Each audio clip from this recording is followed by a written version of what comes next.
тоа ми се римува со нешто друго што го имам, тоа Петков. Мај сега да не споминам. Од предсобрание, не, тогаш беше Ковачевски премиер. Не беше заедно.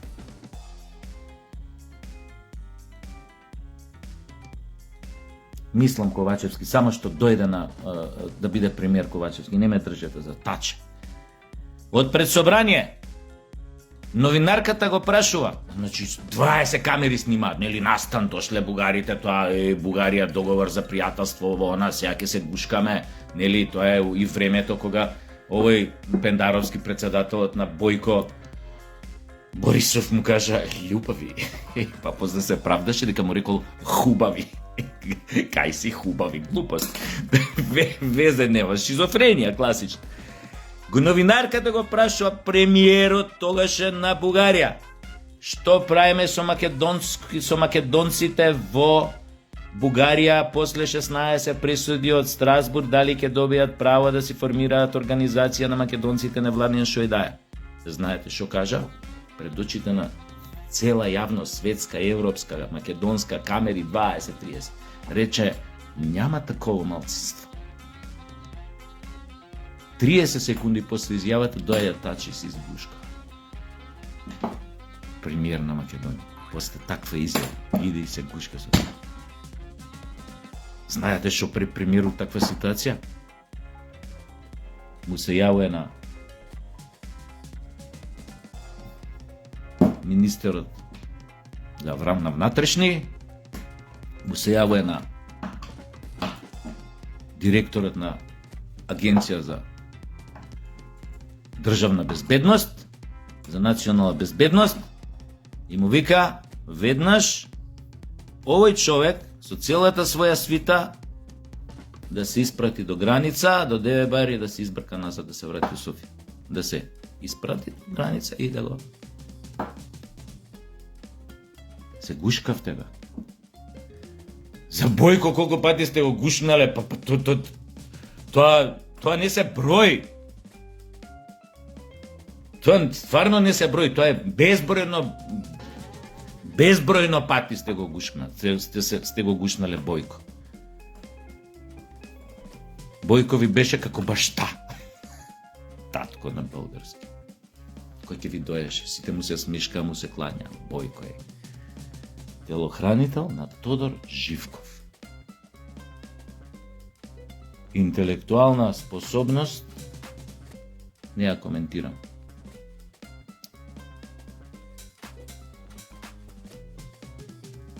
Радев изјавите, Венко, како може да не си ги чува? Може да не си ги чуваш, јас глуп. Председател на Бугарија кој беше? Па сега од кој стана пример? Па председател на Бугарија кога беше? Венко бе. Не знам само ја ли гледам телевизија у пичку матерно. Никој изгледа од кај вас у партија, вие може кај вас и телевизори уште немаат стигнато. Може уште не сте ни чуле дека постои една справа направа уред кој што се вика телевизор. Може, оти вие сте заглавени, појма немам у кој век, везе немам. У 17 или 18 или не знаете што се случува, или ке се нашмркате ко животињи, ко мравоеди, и после ништо не се сеќавате, ништо не пратите, тогаш сте хај, тогаш комуницирате со, појма немам, со виши сили некој. Преминуете некои други врати, поминуете низ некои други врати на перцепција, низ некои други портали, поминуете временски, појма немам кај куридете, ама не сте тука и нормално нема да чуете. А таа колумбиската дрога квалитетна, пичку матер, чистота, одлична. Вие таа што шмркате, таа не ја мешаат со флекс. Тоа се една субстанца, тоа ја прават флекс за да добие на грамажа поише, а да ја испрља другата за поише да заработи. Така се вика тоа флекс. Не бе, вие почиста ова шмрката. Така. И нормално ќе се нашмркаш таква кока и ти немаш појма. Не знаеш кај си. Радев, Венко, Па од позиција на председател ја мислам, пази, ова зборам за официјални представници на бугарските власти. Дали сегашни, дали поранешни, дали билокогашни. Од кога вие дојдете на власт, кога ги открија они сите карти, кога ги отворија, кога свативме дека они никогаш не ни биле пријатели, ако се правија пријатели у 90-ти, тамо кон крајот на 90-ти, 2000-ти, почетокот првата декада, многу пријатели ни се прави. Стварно едно време им поверувавме. Со вие чути малце сменија, ова, она, не. Све било направено со намера, за да се дојде до таа точка, кај што они ќе си го покажат вистинското лице, кај што ќе паднат маските. Видовме дека они уствари никогаш не ни биле пријатели. Зборам за официјални лица, Венко, не зборам за појманем, па и Каракачанов беше министер за одбрана едно време. Ке кажа, абе Каракачанов, која е тоа партија, кур се тресе тамо, Не бе, министер за одбрана беше. Тој Џамбаски шо беше у Европски парламент, знаете какви изјави даваше тамо. Да се накострешиш од примитивноста на изјавите, од степенот на негирање на македонците. Да не зборам таа партија на Каракачанов, Џамбаски беше какви спотови праеше, што ја промовираа туристички Бугарија, кај што Охрид беше прикажуван како престолнина бугарска, кај што многу македонски градови беа прикажувани како бугарски спот, пази, за туризам. Не знам таму кој е, некој од таа партија исто го правеше.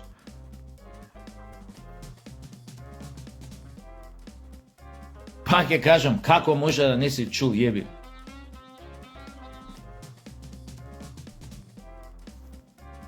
Не знам, ја го разбирам ВМРО, искрено го разбирам. Зошо ВМРО би се занимавал со ваква будала, бе, луѓе? Па, како да ви кажам, па Филипче им легнуе на ВМРО ко шамар на будала.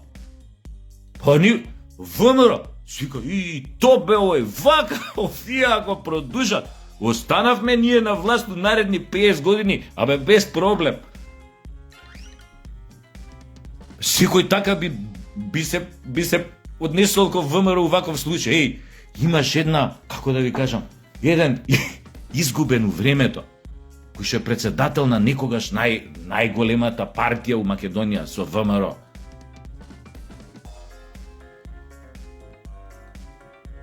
Имаш кој што дава вакви изјави. И нормално ВМРО си седат вака и си викаат: охо, само месо дома дошло. Па ВМРО не им треба сега ни пиар тамо, ни стратегии пиар, ни, не знам, центар за комуникација им треба, ни тим за кои имаат ваква опозиција со ваков лидер. Пушти тоа све дома, нека идат на одмор луѓето, овие работат за нив цело време СДС. За ВМРО да остане 50 години на власт. Вие не сте нормални, жими све. Ако ова не го разберат, секој нормален човек што го гледа, не знам што да кажам. ВМРО си вика, ВМРО си седат вака и си вика, ако лупетајте, леле, шуба излупета, топ.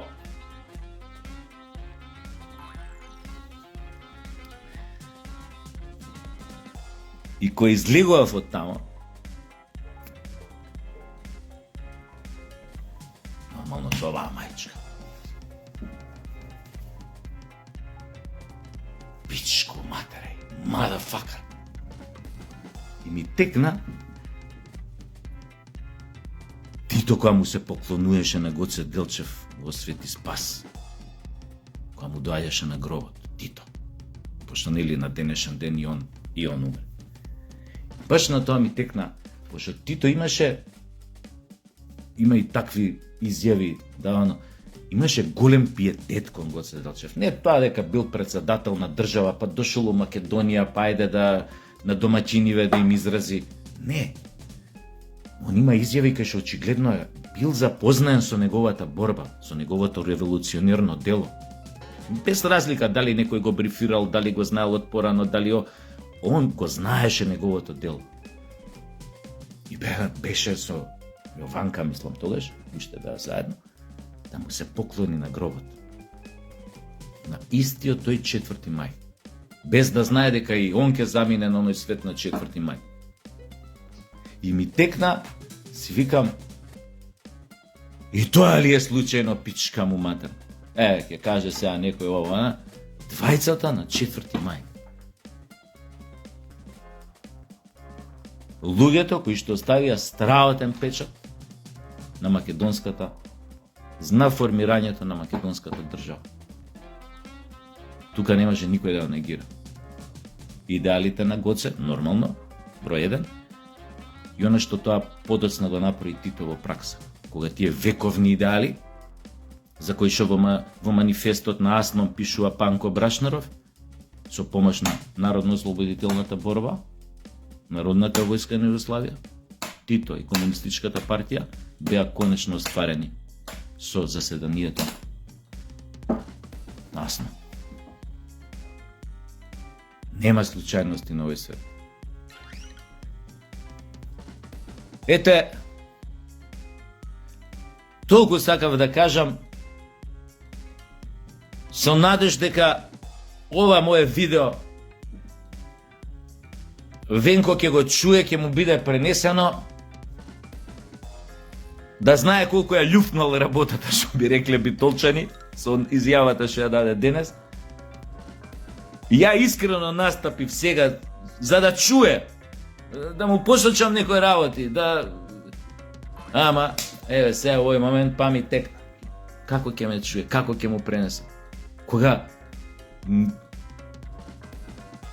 мобилни телефони уште не постојат, тие сум читал за 20-30 години ќе имало компјутери и мобилни телефони. Како ќе чуе? Да му ева матер. Не знам. Да има некој СДС да немаат мобилен телефон у партија, да има некој друг па да му каже, молим те, аман, заман, оди, покажи му она што му порачувам на Филипче, овакво. А ова ја што го користам сега, мислам, секако дека не е мобилен. Но мобилни уште не постојат. Ова е една, како да ви кажам, прототип на нешто што ќе биде мобилен за 20-30 години, се вика прозорец кон светот. Многу примитивна верзија на она што ќе биде, она што ќе ги наречат мобилни телефони, айфони после 30 години, такви некои ќе се појаве айфони. Појма немам што значи тоа. Артур Кларк пишува тама нешто глупости, Филип Дик исто тие, овој Бредбери, Рей Бредбери исто пишува за тоа за 30-40 години. Од денес. Бемли га, нема да бидеме живи, може ја нема да. А може и ќе ги дочека. Али еве имаш сега прототип, примитивна верзија нека, појва нема каква е ова. Срање живо. Ова е прозорец кон светот се вика. Сега ако има уште некој држава прозорец кон светот кој јас што имам, оваа примитивна верзија на мобилен телефон, молим те да му покажете моево видео обраќање на лидерот на Социјалдемократскиот сојуз. Да. Може па целата работа е, проблемот со него е физиолошки. Не мислев на пролив на такви работи. Не, мислев глув е може. А се прави, знаете како е дека може непријатно му е да ова и се прави дека не е, уствари е глув и може затоа не слуша. Може седел у близина на, појма немам. У близина некој што му лупал Харис или Цеца на бубњеви у Дубај, и ако му седал тука у близина, додека бил у Дубај, се овој лупа на бубњи. И може му пукнале ушните тапанчиња, не слуша. Он може само да гледа. Еве телевизија, он ќе го види Костадинов и Радев како даваат изјави некој, ама он само слика има, то нема за него. И не може да чуе, он не знае што зборат тие, џабе, све. И може таа негова глувоќа, станала како да е заразна у СДС. Знаете, ковидот како се прошири тоа низ цел светот, оној бесниот лилјак таму Вухан, пичку матер, цел свет. Така и ова партиска глувоќа исто е тоа може да биде заразна болест и карантинска е, затоа они не знаат кај се у некое друго време, со они само тоа заразата поќе тоа и сите се глуви и сами у карантин се ставаат тука да не заразат останативи исто глуви да станеме, ништо да не слушаме и ништо да не памтиме. Оти ова делува и на сеќавањето и вирусот. Тоа кај што ти делува на слух и на сеќавање, ништо не памтиш. Ти си табула раса, парамециум, едноклеточна животиња. Тоа е организам. Не е смешно. Не е смешно да се подсмеваш на тој начин и се извинувам. Ете тоа беше, се гледаме.